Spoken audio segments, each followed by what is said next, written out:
ఒక మంచి కార్యక్రమం జన్మదిన సందర్భంలో వారు రచించిన 4వ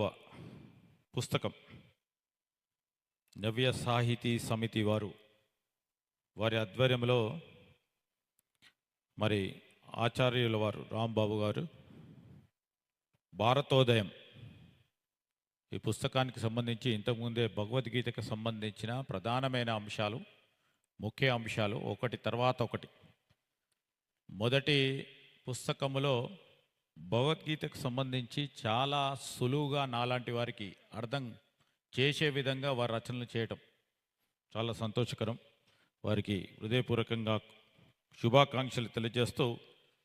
మరి మీ అందరికీ కూడా సుపరిచితులు, ఒక మేధావిగా IAS officer doctor K V Ramana గారు, తెలంగాణ రాష్ట్ర పూర్వ సలహాదారులు, అనేక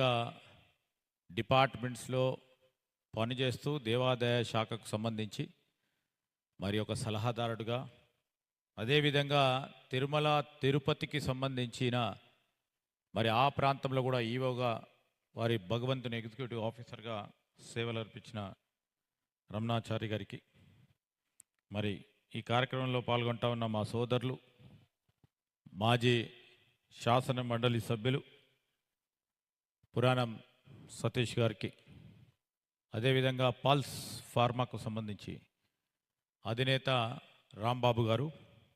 ఈ కార్యక్రమంలో పాల్గొంటా ఉన్న మా డాక్టర్ ప్రతాప్ రెడ్డి గారు, వైస్ ఛాన్సలర్ గారికి, పెద్దలు భూమయ్య గారికి, అదేవిధంగా వేదికపై ఆసీనులైన పెద్దలందరికీ, కవులందరూ ఉన్నారు, చాలామంది మరి పెద్దలందరూ ఉన్నారు. అటువైపు ఉన్న మచ్చులు, శాసనసభ వ్యవహారాల శాఖ మచ్చులు శ్రీధర్ బాబు గారికి స్వాగతం పలుకుతారు.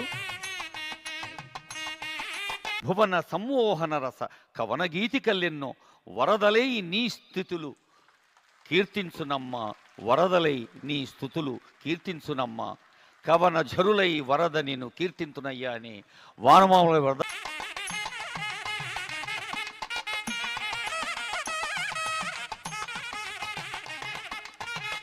దశాబ్దాల పాటు ఔషధ బోధన శోధన రంగంలో ఉండి